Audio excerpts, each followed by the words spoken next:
नमस्कार साथियों, आप सबका पुनः स्वागत है श्रद्धा एस्ट्रो ज्योतिष में। आज हम लोग कवर करने वाले हैं मकर लग्न के चतुर्थ भाव में मंगल किस प्रकार का फल देते हैं। इससे पहले हम लोगों ने सूर्य और चंद्रमा की कंप्लीट वीडियो रिकॉर्डिंग भृगु सरल पद्धति अनुसार आपके चैनल में, अपने चैनल में कर दी है। तो जो भी व्यक्ति ये भृगु सरल पद्धति में महारत हासिल करना चाहता है, या ये कह सकते हैं कोई पराशरी सिस्टम में भी या जेमिनी पद्धति को भी कंप्लीटली सीखना चाहता है, वो भृगु सरल पद्धति के सभी वीडियो सूर्य से लेकर राहु केतु तक सभी 12 अलग अलग लग्नों के 12 अलग अलग राशियों में क्या फल होता है उसको जरूर जानें। और उसको जानने के लिए हमारे चैनल को सब्सक्राइब करें। सभी वीडियो टाइमली आपको मिलें तो आप बेल आइकन को भी दबा सकते हैं।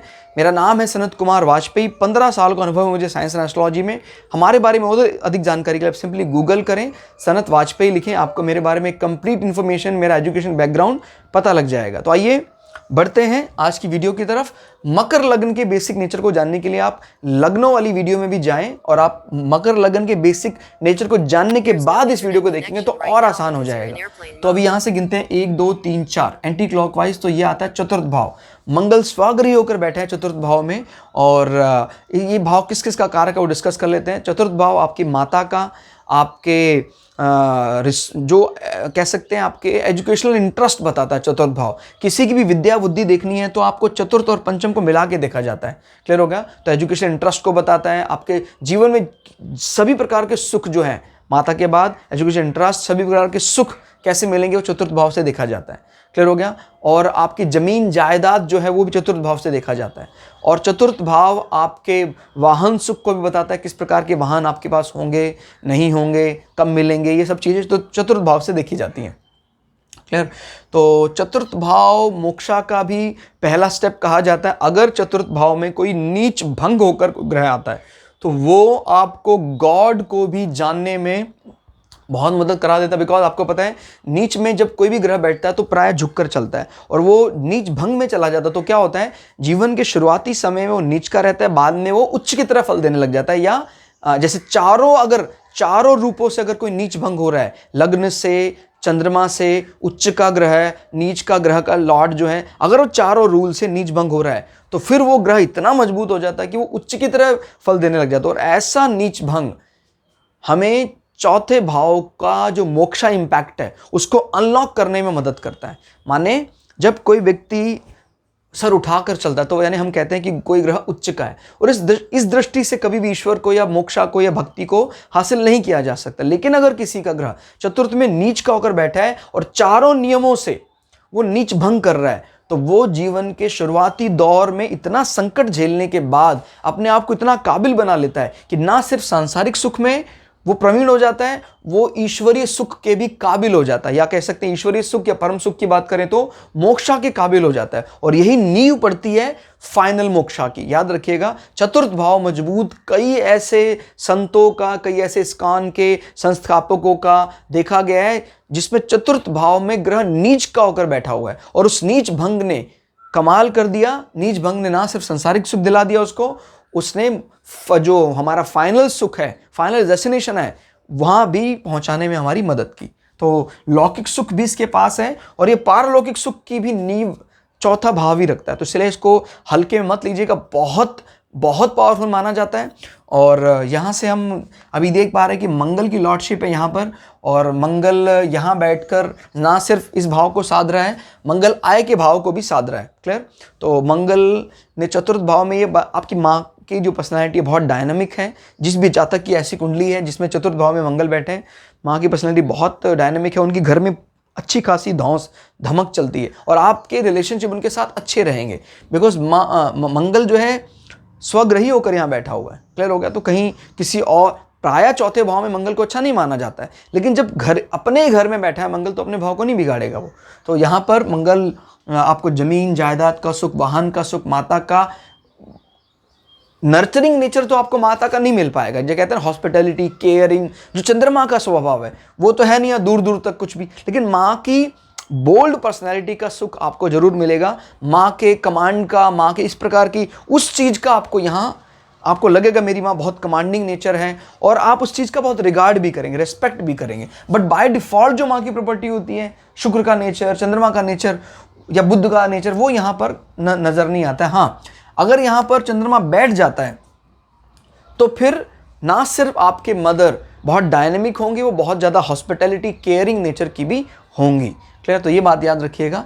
और यहाँ से मंगल देख रहे हैं अभी, क्योंकि अभी तो हम एनालिटिकल इंपैक्ट की बात करें, अकेले अकेले प्रभाव की बात कर रहे हैं, और यही आधार है भृगु सरल पद्धति का कि आप पहले एक ग्रह की डिटेल में पोस्टमार्टम करें, अकेले जो निकाल सकते हैं, जितना निकाल सकते हैं एक ग्रह से निकालें। अगर आप एक ग्रह को अच्छे से जान गए तो फिर आप उसमें 2, 3, 4 ग्रह ऐड ऑन कर सकते हैं। बट अगर आप अकेले को कुछ नहीं जान पा रहे हैं तो आप दृष्टियों को कैसे जानेंगे? तो यहां से मंगल की चौथी दृष्टि, 1, 2, 3, 4, मंगल की चौथी दृष्टि आपके पार्टनर के हाउस में पड़ रही है। पार्टनर के लिए ये थोड़ा सा कष्टकारी होगा, ये भी कह सकते हैं। शुरुआती जीवन में आपका जो पार्टनर होगा वो आपके माँ के साथ उनके संबंध ठीक नहीं होंगे, इस कारण से आपको भी व्यवधान आएगा उसमें। और यही एक प्रकार की रेमेडी होती है, रेमेडी के तौर पर सीधी बात कही जाती है, इसमें कोई बहुत ज़्यादा झोल नहीं है कि भाई कोई इस प्रकार का रिचुअल आप टाइमली करवाएं। हर हफ्ते अपने माँ और अपने भार्या को या अपने पति को और अपने माँ को इकट्ठा लाने का प्रयास करेंगे तो आपके जीवन में कोई भी इस प्रकार की डिस्टर्बेंस है दूर हो जाएगी। क्लियर हो गया? जैसे किसी लड़की की कुंडली है तो उसके पति और उनकी लड़की की माँ के साथ कम्युनिकेशन होना चाहिए, संवाद का कोई ना कोई रीज़न होना चाहिए। संवाद अगर होगा तो अपने आप ही मंगल का नीचत्व खत्म हो जाएगा। क्लियर? जो हम थर्ड पार्टी से कहकर कोई जप से करवाते हैं, ऐसा नहीं कह रहा जप का फल नहीं मिलता है, लेकिन अगर कोई व्यक्ति स्वयं से इसको करता है जिसकी जातक की कुंडली है तो ये कई गुना ज़्यादा पावरफुल हो जाता है। क्लियर हो गया? तो ये बात याद रखनी है कि वो प्रयोग करें जो आप स्वयं से कर सकते हैं। क्लियर? ठीक है, आप मंत्र पढ़ने में शायद पारंगत ना हो, मंत्र पढ़ सकते तो ज़्यादा अच्छा होता, नहीं पढ़ सकते कोई बात नहीं। जीवन में उन चीज़ों को समझें कि जिसके लिए आप संसार में आए हैं। हम ईश्वर से प्रेम करते हैं, उनके बनाए हुए लोगों से प्रेम करना हमें नहीं आता है, तो हम इस बात को कैसे स्वीकार कर सकते हैं कि आप ईश्वर से प्रेम करते हैं? सबसे प्रेम कर, दुश्मन से भी एक दुश्मनी में एक शराफत वाली जो रवैया है वो आप बना के रखें। ठीक है, हम मानते हैं चाइना हमारा दुश्मन है, लेकिन जब कभी भी कुछ रूल रेगुलेशन की बात आएगी तो दुश्मनी में एक शराफत तो रखना ही पड़ता है। तो ये बात तो ध्यान रखिएगा।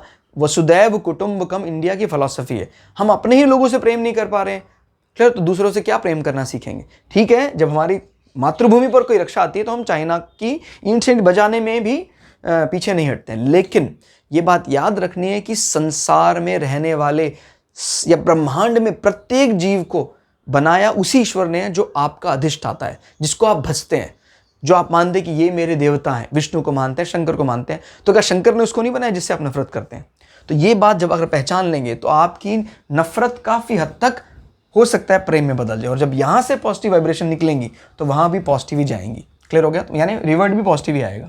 तो ये दृष्टि इस भाव को खराब कर रही है, आपके डीलिंग में दिक्कत आएगी। कोई आप डील करते हैं उसमें भी कहीं ना कहीं माता आपको बोलती है ना करें, उस कारण आपको डील छोड़नी पड़ती है। बिकॉज आप माँ के साथ तो अच्छे हैं, क्योंकि यहाँ मंगल उच्च का होता है, तो मंगल आपकी जो विचारधारा माँ के लिए बहुत अच्छी है, लेकिन इस चीज़ को लेकर आपको इस भाव में दिक्कतें आ सकती हैं। जहाँ तक बात करते हैं मंगल की 7वीं दृष्टि, तो मंगल की 7वीं दृष्टि यहाँ के लिए अच्छी है। आपका कर्म क्षेत्र मजबूत माना जाएगा। ठीक है, आप कोई व्यापार के लिए डील नहीं करते हैं, बट आपका जो कर्म क्षेत्र है वहाँ आप अकेले ही काफ़ी हैं। क्लियर हो गया? शुक्र का केयरिंग नेचर भी है, शुक्र का कोमल स्वभाव भी है, और मंगल क्योंकि इस भाव के कारक भी हैं, तो मंगल की रेस्टनेस भी है, मंगल का अलर्टनेस भी है, मंगल का डायनामिक नेचर भी यहाँ पर आ रहा है मंगल की 7वीं दृष्टि। तो मंगल संबंधी कार्य भी आप करेंगे। याद रखिएगा, कोई भी प्लैनेट जब चतुर्थ भाव में बैठता है तो उसकी पूर्ण दृष्टि 7वीं दशम भाव में पड़ती है। तो वो अगर मान लीजिए चौथे भाव में कई प्लैनेट आ रहे हैं तो उसके कर्म में कई अलग अलग प्लैनेट के गुण आएंगे, यानी उसका जो काम होगा वो बड़ा मल्टीटास्किंग सा होगा। फिलहाल यहाँ मंगल की दृष्टि पड़ रही है, शुक्र इसके मालिक है मुख्य रूप से, तो शुक्र में मंगल वाले जो प्रॉस्पेक्ट हैं उस प्रकार की जॉब आप कर सकते हैं। तो शुक्र का मतलब यहाँ क्या होता है? शुक्र का मतलब कोई टेक्सटाइल इंडस्ट्री, सजावट वाला काम, उसमें अग्नि वाला, फायर एलिमेंट, इस प्रकार की चीज़ें। क्लियर हो गया? तो शुक्र फैशन इंडस्ट्री को भी रिप्रेजेंट करता है, फैशन टेक्नोलॉजी की बात कर रहा है, बिकॉज टेक्नोलॉजी, इंजीनियर, फैशन, शुक्र। तो इस प्रकार की कोई चीज़ अगर आप करते हैं तो आपके लिए बहुत ज़्यादा अच्छा रहेगा, आपको सुख दिलाने वाला होगा। और मंगल की 8वीं दृष्टि यहाँ बैठकर बहुत अच्छी है। मंगल चौथे घर में बैठकर आपके आय भाव पर नज़र बनाए हुए, तो जो आपके परमानेंट रिसोर्सेज को बनाए रखेगा। ये भी बात की पुष्टि कर रहा है कि आपके घर से एक आपको परमानेंट आय जरूर होगी। क्लियर हो गया? तो आपको आय के लिए निश्चिंत रहना है, टेंशन लेने की कोई ज़रूरत नहीं है। तो हमने कुल मिलाकर क्या क्या चर्चा करनी है, जब कभी भी हम किसी प्लैनेट को देखें, जहां वो बैठा है उसके फल को जाने, अपने उसके खुद के कौन से हाउसेज हैं, जैसे मंगल यहाँ बैठा तो ये खुद का हाउसेज है, इसके कुछ इसके प्रभाव को जाने, और यहाँ ये बैठकर यहाँ कहाँ कहाँ दृष्टि डाल रहा है उसके प्रभाव को जाने। क्लियर हो गया? तो यही भृगु सरल पद्धति का आधार है। और जो भी व्यक्ति चाहे जैमिनी पद्धति को सीखना चाह रहा है, चाहे पराशरी को सीखना चाह रहा है, चाहे वो आजकल के कोई केपी एस्ट्रोलॉजी को भी सीखना चाह रहा है, बिना भृगु सरल पद्धति को सीखे आगे वो कुछ भी ट्राई करेगा, बात नहीं बनेगी। दोस्तों, आज की इस वीडियो के लिए इतना ही। मिलते हैं अगली वीडियो में, तब तक के लिए जय श्री भृगु पराशरा, जय श्री शुक्राचार्य, नमस्कार।